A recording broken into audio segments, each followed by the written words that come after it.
I'm sure I'm going to get ripped to shreds for this, but I'm so lost and I don't know where else to turn. I, 28 female, have been with my boyfriend 30 for 3 years. Cheated on him a few times throughout the relationship. Just sexual, no feelings or emotional connections. I love my boyfriend more than anything, but I guess I just felt like there was something missing. I really couldn't tell you what compelled me to act this way. I confided in a friend who has kept my secrets for a long time, no problem. But yesterday my friends told my boyfriend everything, and now my boyfriend hates me. I left our house to give him space, but I can only stay away for a few days before I have to go back. I guess I'm looking for advice because I don't know what's wrong with me. How could I cheat on someone who has done nothing but love and support me through some really tough times? Why wasn't that enough for me? What can I do to keep myself from hurting another person like this? Edit. I know I have no one to blame but myself, but for this situation, he's completely innocent of ever doing anything but love me. But that doesn't mean it's not hard for me to lose this relationship as well. I know what I did was horrible, but I was still holding out hope that he would never find out, and we would maybe buy a house and get married, and that a relationship could be enough. What if I can never find someone that fulfills all my needs? I'm beginning to get scared that everyone settles for someone who ticks off most of their boxes but just doesn't admit it. I've never really considered an open relationship, and I don't necessarily think it's for me. But maybe it's worth exploring down the road. I don't know. I just need to work on myself and make myself better for the people around me. Comments. End the relationship and go to therapy to figure out why you did this. Your boyfriend is very unlikely to forgive you, nor would anyone who cares about him give him the advice to do so. Not only did you cheat on him repeatedly, you didn't even respect him enough to tell him yourself. There's no coming back from that. You cheated out of selfishness, pure and simple. Therapy can possibly help you develop some empathy and consideration for other people so that you can have a healthy, faithful relationship. But you should absolutely not start dating again until you unpack this behavior and take full responsibility for your actions. I know this is 5 months old at this point, but I laughed when I read this. You love him, but you've cheated on him multiple times? Sorry, but I can't see how you can love someone, yet intentionally do arguably the one thing that will destroy most exclusive relationships and any love and trust your boyfriend had for you. Also, neglecting the fact that you could have given your boyfriend STDs from the other dudes you slept with, the lack of awareness is amazing to me. You're asking this seriously, as if you have no mind of your own? As if you have zero control over your actions? There it is. You're not owning your actions. You're not taking responsibility for your choices. It just happens. No, it doesn't. Each time you get with someone else, you're making the choice to do so. Until you begin to take some personal responsibility, it's not likely you'll get far. Story 2. I met my 22 female boyfriend 25 in high school. We dated for a while when I was 15 or 16, but he wasn't nice to me and we didn't have a good relationship.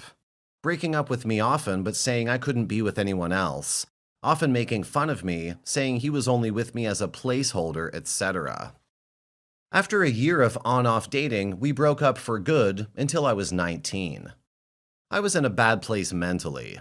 I don't know what triggered it. I've always been a good kid, but when I was 19, something snapped. And I started doing drugs, having one-night stands, drinking very heavily, physically hurting myself often. And as part of my bad decision-making, I contacted him again to hang out. He had done a complete 180. I can't stress enough how supportive and wonderful he was to, at this point, almost a stranger.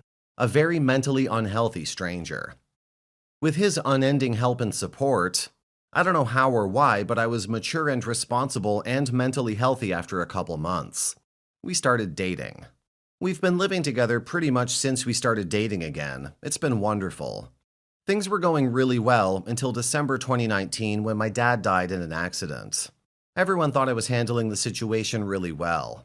I was going into overdrive taking care of my mom and little brother.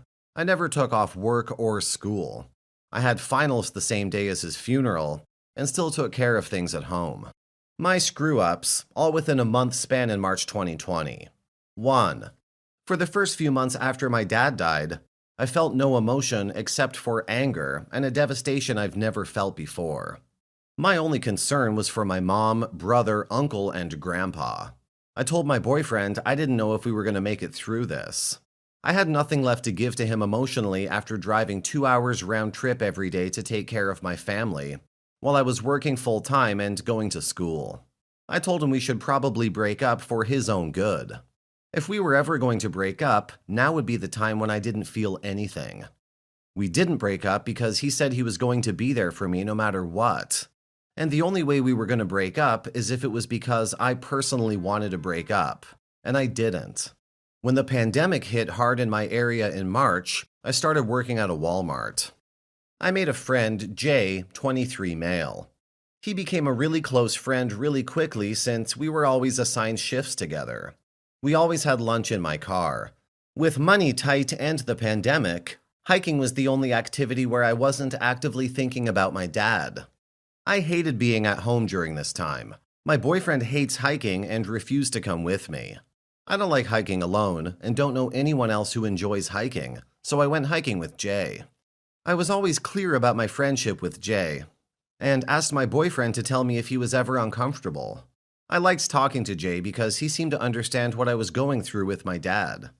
My boyfriend always got really uncomfortable and upset when I needed to talk about it. Just stop thinking about it.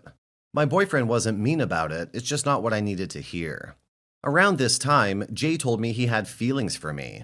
Without hesitation, I told him, sorry, we can't be friends anymore.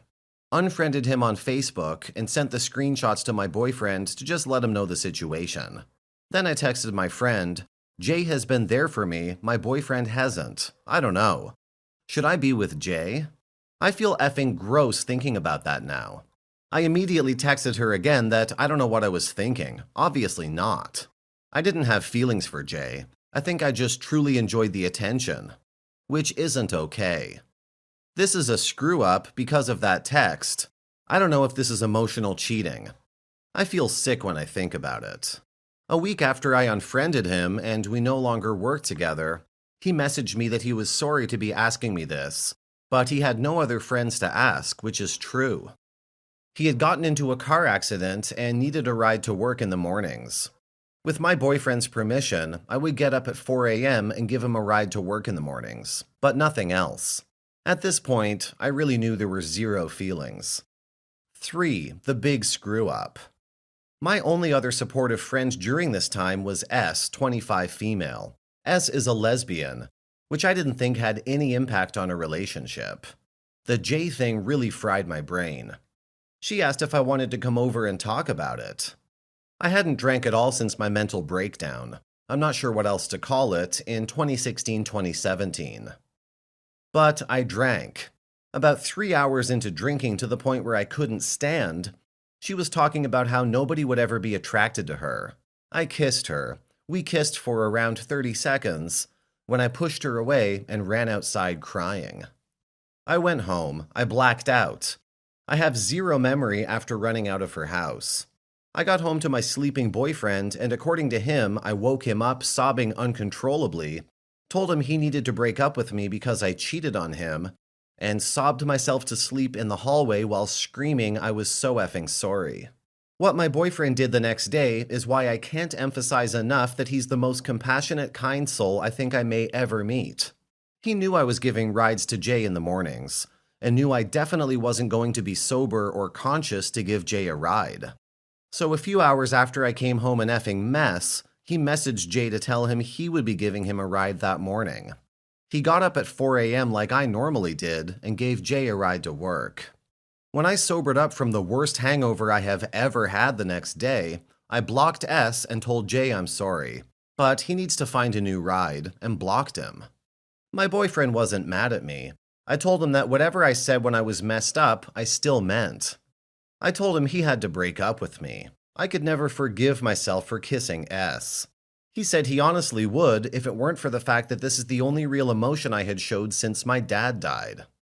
He said I reminded him that month of the me from when I contacted him again when I was 19.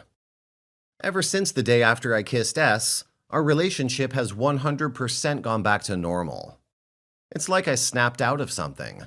I'm able to process feelings again.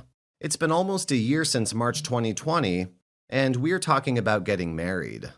But I still feel like I'll ruin his life if he stays with me.